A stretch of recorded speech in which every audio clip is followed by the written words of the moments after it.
Let me ask you something.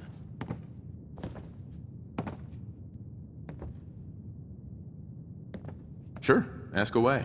It's just, with everything that's happened with you and your family, it's a whole hell of a lot to process. I wanted to make sure you're holding up all right.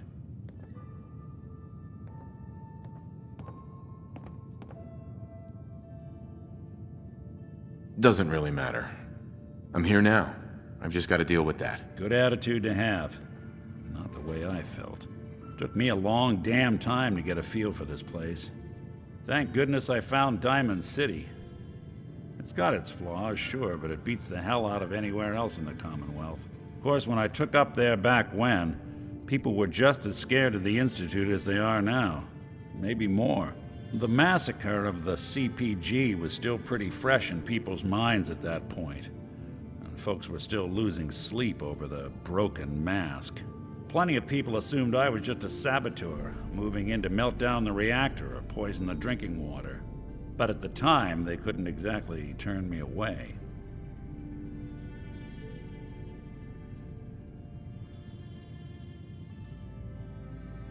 Broken mask? This was long before I'd moved to town, but apparently some gentleman type shows up in Diamond City, heads down to Power Noodles. Guess he didn't like the food because he pulled his pistol and opened fire on the folks enjoying theirs. When security finally put enough holes in him to drop him, they say he was full of servos and sprockets, just like yours truly. Seems he malfunctioned, went berserk.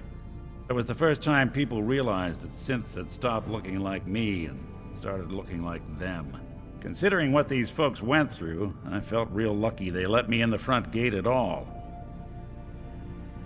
Massacre of the CPG? What's that? The Commonwealth Provisional Government. Years back, a group of settlements tried to get together and form a coalition. Every settlement with even a hint of clout sent representatives to try and hash out an agreement. Only the Institute sent a representative of their own, a synth. The man killed every rep at the talks. The Commonwealth Provisional Government was over before it even got off the ground. I took up in town not long after. I was damn lucky they didn't just tell me to scram right then and there. Why'd they let you in? Because I'd rescued the mayor's daughter. Gal of about 15. Pride and joy of the mayor back then.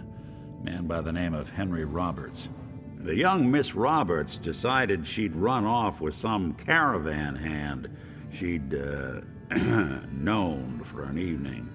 Turns out the guy was part of a gang of kidnappers. I didn't even know who I was rescuing, just stumbled on a crying girl and 4 toughs. I took her home and the mayor dubbed me a hero, offered me a place in town. Lots of folks protested, said I was a spy, but he wouldn't have it. Taking up in the city was tricky at first, but I never tried to hide what I was, and people seemed to warm to that.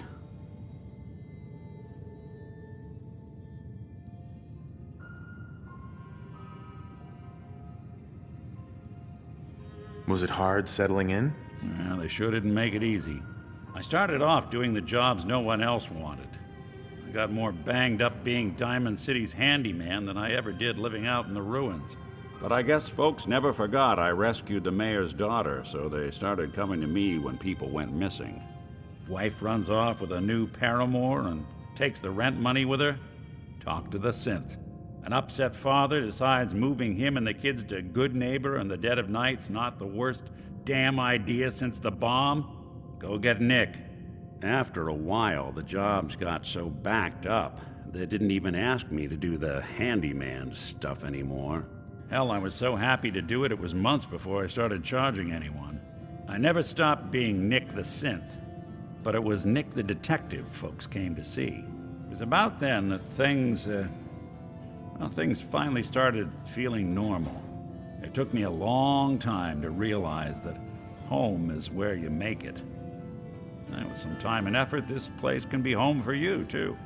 That's a long story, but I hope it helps. Want to get moving?